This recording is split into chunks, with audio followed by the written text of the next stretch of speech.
Welcome to education is power. तो आज हम डिस्कस करेंगे HTML से रिलेटेड मोस्ट इम्पोर्टेंट क्वेश्चन। ये पार्ट 2 है, तो चलिए शुरू करते हैं। फर्स्ट क्वेश्चन है with regards to email addresses. तो ईमेल एड्रेसेस में क्या क्या होता है इनमें से, तो इसका राइट आंसर है option number D, all of the above. Email address में they must always contain an @ symbol. @ Symbol होता है उसमें। They can never contain space, उसमें कोई भी स्पेस नहीं होता। ईमेल एड्रेस जो होता है दे आर केस इनसेंसिटिव, वो केस इनसेंसिटिव होता है। वो लोअर ईमेल एड्रेस हमेशा लोअर केस में लिखा जाता है। तो इसका राइट आंसर है option number D. A home page is dash. तो होम पेज होता है, ये आपको पता होगा, the first page of a website. Option D इसका राइट आंसर है। Which of the following is use to explore the internet. Internet को एक्सप्लोर करने के लिए हमें ज़रूरत होती है ब्राउज़र की। तो ऑप्शन ए इसका राइट आंसर है। What is internet explorer. तो इंटरनेट एक्सप्लोरर क्या है, ये है एक तरह का ब्राउज़र। तो ऑप्शन सी इसका राइट आंसर है। What do I need to get on to the internet. Internet को यूज़ करने के लिए हमें किन किन चीज़ों की ज़रूरत पड़ती है, तो उसके लिए हमें ज़रूरत पड़ती है कंप्यूटर की, मॉडेम की और ब्राउज़र की। तो इसका राइट आंसर होगा ऑल ऑफ द अबव। अगर ये सभी होंगे तभी हम इंटरनेट का यूज़ कर सकते हैं। What is an ISP। तो ISP की फुल फॉर्म होती है इंटरनेट सर्विस प्रोवाइडर, जो हमें इंटरनेट सर्विस प्रोवाइड करता है। ऑप्शन सी इसका राइट आंसर है। Which of the following is valid IP address. तो इनमें से कौन सा IP एड्रेस है जो कि वैलिड है। तो IP एड्रेस हमेशा 0 से लेकर 255 के बीच होता है। तो इसका राइट आंसर है ऑप्शन नंबर डी, क्योंकि बाकी सभी जो हैं वो 255 से ऊपर जा रहे हैं। जैसे इसमें 984 है जो 255 से ऊपर है, इसमें 321 है, और सी वाले में 888 जो है वो 255 से ऊपर है। लेकिन ऑप्शन डी जो है वो राइट आंसर है, एक वैलिड IP एड्रेस है। Which is not a domain name extension. तो इनमें से कौन सा है जो डोमेन नेम एक्सटेंशन नहीं है। तो इसका राइट आंसर है ऑप्शन नंबर सी, .int। ये डोमेन नेम एक्सटेंशन नहीं है। बाकी सारे आपने सुने होंगे। .org ऑर्गेनाइजेशन के लिए यूज़ होता है, .com कमर्शियल वेबसाइट के लिए यूज़ होता है, .mil जो ऑप्शन ए है वो मिलिट्री एजेंसीज यूज़ करती हैं। .int कोई डोमेन नेम एक्सटेंशन नहीं होता है, ये याद रखना। ऑप्शन सी इसका राइट आंसर है। What is a FTP program used for. तो FTP की फुल फॉर्म होती है फाइल ट्रांसफ़र प्रोटोकॉल। तो इसका राइट आंसर है ऑप्शन नंबर ए, और transfer files to and from an internet server. Which of the following are commonly found on a web pages. तो web pages पर हमें क्या मिलता है कॉमनली। तो इसका राइट आंसर है option B, hyperlinks. Choose the correct HTML tag for the largest heading. ये हमारी पहली वीडियो में भी था ये क्वेश्चन। तो लार्ज हेडिंग के लिए यूज़ होता है, ऑप्शन ए राइट आंसर है H1, और सबसे स्मॉलेस्ट हेडिंग के लिए यूज़ होता है H6 का, और सिर्फ H1 से लेकर H6 तक ही हेडिंग यूज़ होती हैं। तो H1 जो होती है वो लार्जेस्ट हेडिंग होती है। Output of XML document can be viewed in a. तो XML डॉक्यूमेंट, XML होता है एक्सटेंसिबल मार्कअप लैंग्वेज। तो जो XML डॉक्यूमेंट होते हैं हम उनको कैसे देख सकते हैं, तो उनको देखा जाता है वेब ब्राउज़र की मदद से। ऑप्शन बी इसका राइट आंसर है। What is the correct way to describing XML data. तो जो XML डेटा है उसको कैसे सही तरीके से डिस्क्राइब किया जा सकता है, वो किया जा सकता है। इसका राइट आंसर है option number A, XML uses a DTD to describe data। जो एक्सटेंसिबल मार्कअप लैंग्वेज होती है उसका डेटा डिस्क्राइब करने के लिए वो यूज़ करता है DTD का। अब DTD है document type definition, document type definition DTD। Option A इसका राइट आंसर है। Comment in XML document is given by, तो एक्सटेंसिबल मार्कअप लैंग्वेज और HTML में जो कमेंट किया जाता है प्रोग्रामिंग कोडिंग के दौरान, तो वो होता है ऑप्शन नंबर सी इसका राइट आंसर है। विच स्टेटमेंट इज़ ट्रू, तो इनमें से कौन सी स्टेटमेंट है जो कि सही है, तो इसका राइट आंसर है option number A. An XML document can have one root element, जो XML डॉक्यूमेंट होते हैं उसके बाद सिर्फ वन रूट एलिमेंट होता है। CSS is an acronym for, तो CSS की फुल फॉर्म पूछ रहा है, तो CSS होता है cascading style seat, option A right answer. Which of the following protocol is not used in the internet, तो इनमें से कौन सा प्रोटोकॉल है जो कि इंटरनेट यूज़ नहीं करता है, तो इसका राइट आंसर है ऑप्शन नंबर बी वर्ल। बाकी टेलनेट, HTTP और गोफर जो हैं वो प्रोटोकॉल हैं और इंटरनेट इनको यूज़ करता है, लेकिन जो ऑप्शन नंबर बी है वर्ल, इसका यूज़ नहीं करता। अब वर्ल क्या है, वर्ल वेब इंटरेक्टिव रियलिटी लिसनिंग, वर्ल की फुल फॉर्म पूछी जा सकती है, वो है web interactive reality listening. What is the use of web font in HTML, तो वेब फॉन्ट का यूज़ क्या है HTML में, तो इसका राइट आंसर है option number A. That is the core font that is use to develop web pages, तो वो एक तरह का कोर फॉन्ट होता है जिसका यूज़ वेब पेजेस को बनाने में किया जाता है। What is TT tag in HTML, तो ये जो टैग है वो उसका यूज़ किस लिए होता है, तो इसका राइट आंसर है option number A. It renders fonts as teletype text font style, जो TT टैग होता है वो टेलीटाइप टेक्स्ट फॉन्ट स्टाइल के लिए यूज़ होता है। What is the use of forms in HTML, तो HTML में फॉर्म का क्या यूज़ होता है, तो इसका राइट आंसर है option number C to collect users input, user की इनपुट को कलेक्ट करना। FTP is an acronym for, तो FTP की फुल फॉर्म पूछ रहा है file transfer protocol, option D इसका राइट आंसर है। Which tag is use to display the largest font size, तो लार्जेस्ट फॉन्ट साइज के लिए किस टैग का यूज़ होता है HTML में, तो उसका राइट आंसर होगा ऑप्शन नंबर बी बिग। ये जो है बिग, इसमें जो लिखा गया है ये हमारा स्टार्टिंग टैग होता है, और बिग और एंगुलर ब्रैकेट के साथ जब एक फॉरवर्ड स्लैश और फिर बिग और एंगुलर ब्रैकेट, तो ये स्टार्टिंग टैग होता है और ये क्लोजिंग टैग होता है। ये भी आपसे पूछा जा सकता है कि स्टार्टिंग टैग और क्लोजिंग टैग कौन कौन से होते हैं, तो ये स्टार्टिंग टैग होता है और जिसके साथ ऐसे लगा होगा वो क्लोजिंग टैग होता है। तो इस क्वेश्चन में जो बिग फॉन्ट के लिए लार्ज फॉन्ट के लिए यूज़ होता है वो होता है option number B big.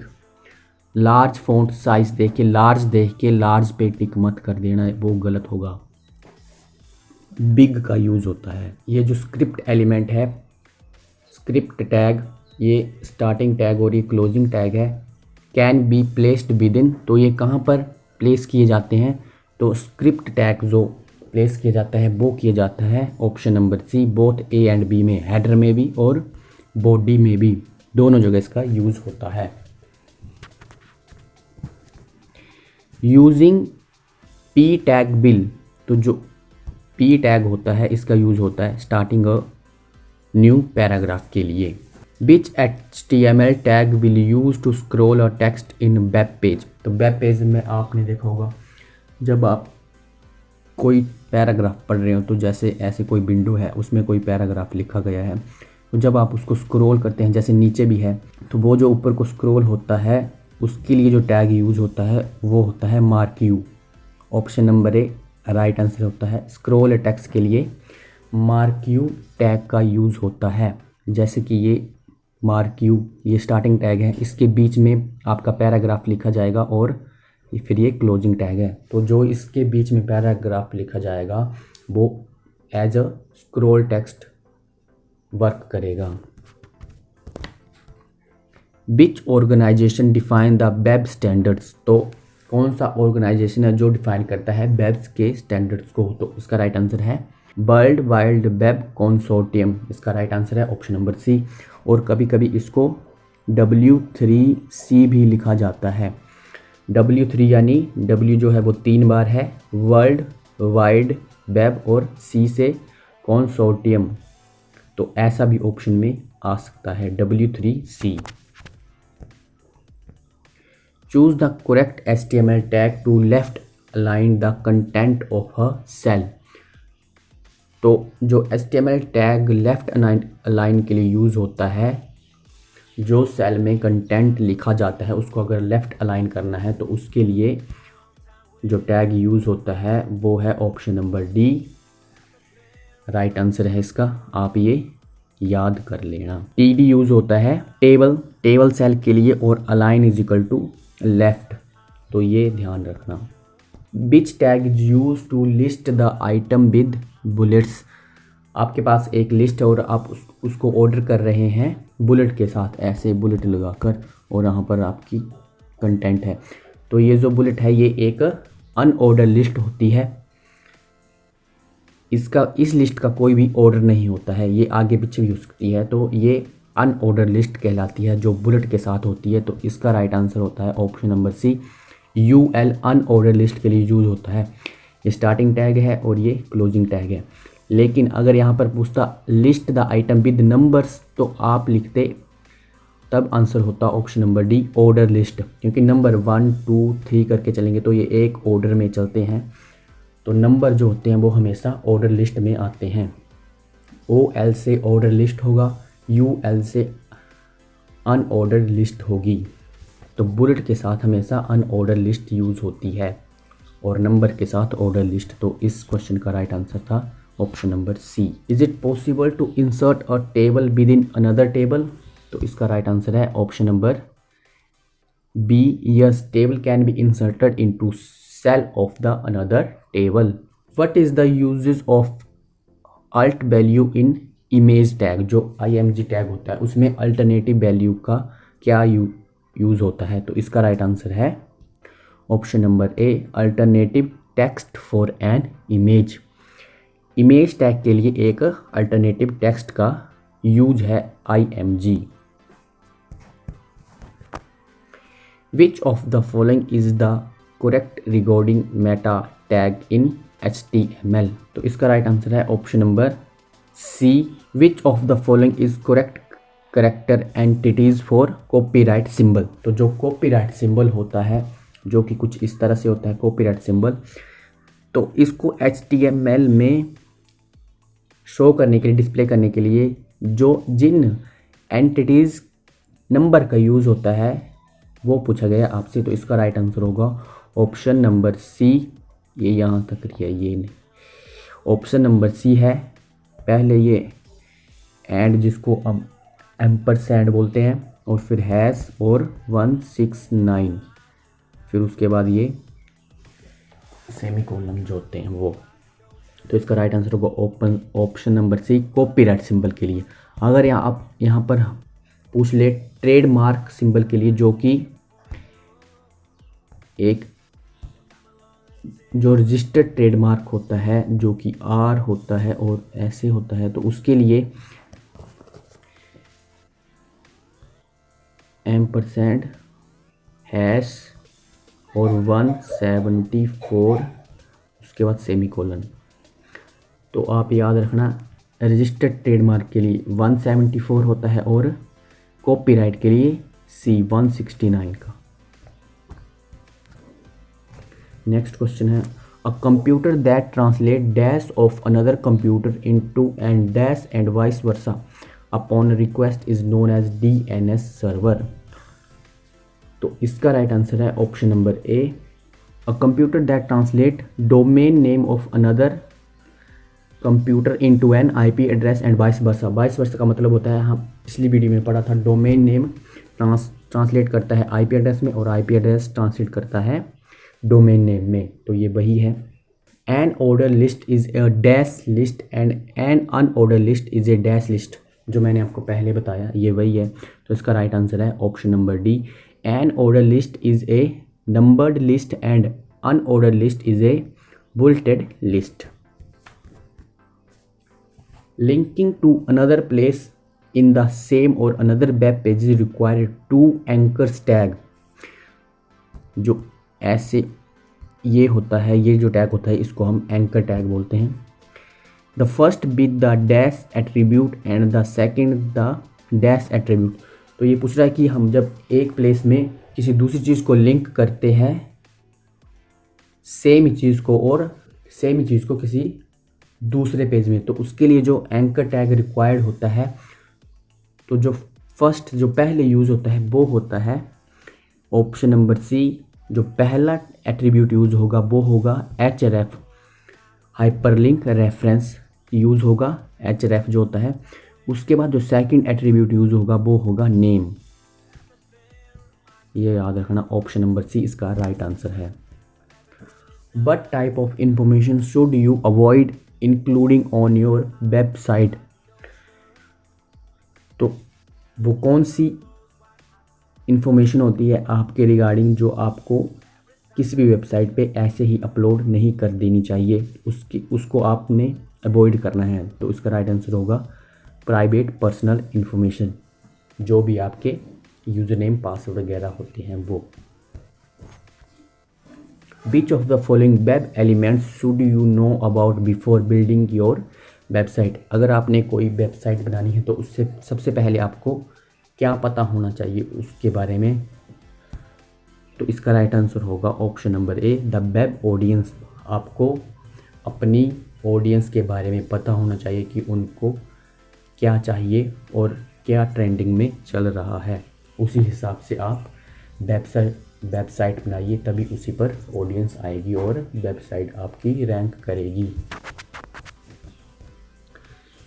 What is the language of the web? तो वेब के लिए हमेशा आपको याद होगा HTML का यूज़ होता है, मार्कअप लैंग्वेज का।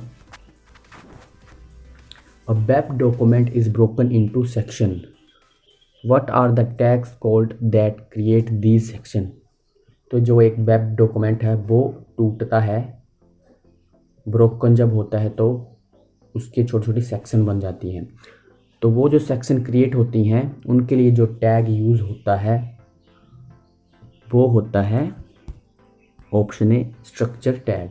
स्ट्रक्चर टैग से सेक्शन को क्रिएट किया जाता है। If you wanted to create text that was a different colour और font then other text in your web page, what type of tag would you use?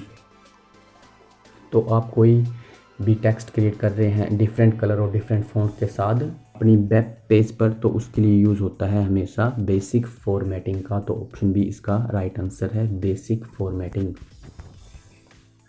When creating a web document, what format is used to express an image height and width? तो image हमेशा pixels में आती है और height और width उसकी उसी से एक्सप्रेस होती है। तो इसका राइट आंसर है option B, pixels. TCP/IP model consist of. तो TCP/IP जो मॉडल था, जो पहले OSI मॉडल से पहले आया था, तो इसमें होती थी 4 लेयर। उसके बाद OSI मॉडल आया। OSI मॉडल पर भी जल्द वीडियो आएगी, आप चैनल को सब्सक्राइब कर लें और बेल आइकन को प्रेस कर दें ताकि आपको वीडियो की नोटिफिकेशन मिल जाए। तो इसका राइट आंसर है option number B, 4 layer. OSI model में 7 लेयर होती है। Debugging is. तो डीबगिंग क्या है? तो डीबगिंग है option B, finding and correcting error in the program code. तो जब हम प्रोग्रामिंग कोड लिखते हैं तो उसमें कुछ एरर आते हैं, तो उन एरर को बोला जाता है बग, और उन बग को रिजॉल्व करने के लिए हम डीबगिंग का यूज़ करते हैं। डीबगिंग उस पूरे प्रोग्राम में उन एरर को फाइंड करेगी और फिर करेक्ट करती है, तो उसको बोला जाता है डीबगिंग। आई होप आपको वीडियो पसंद आई होगी। चैनल को सब्सक्राइब कर दें और वीडियो को लाइक। इसका नेक्स्ट पार्ट कल आ जाएगा, आपको कल इसकी वीडियो मिल जाएगी। तो चैनल को सब्सक्राइब कर लें। तब तक के लिए धन्यवाद।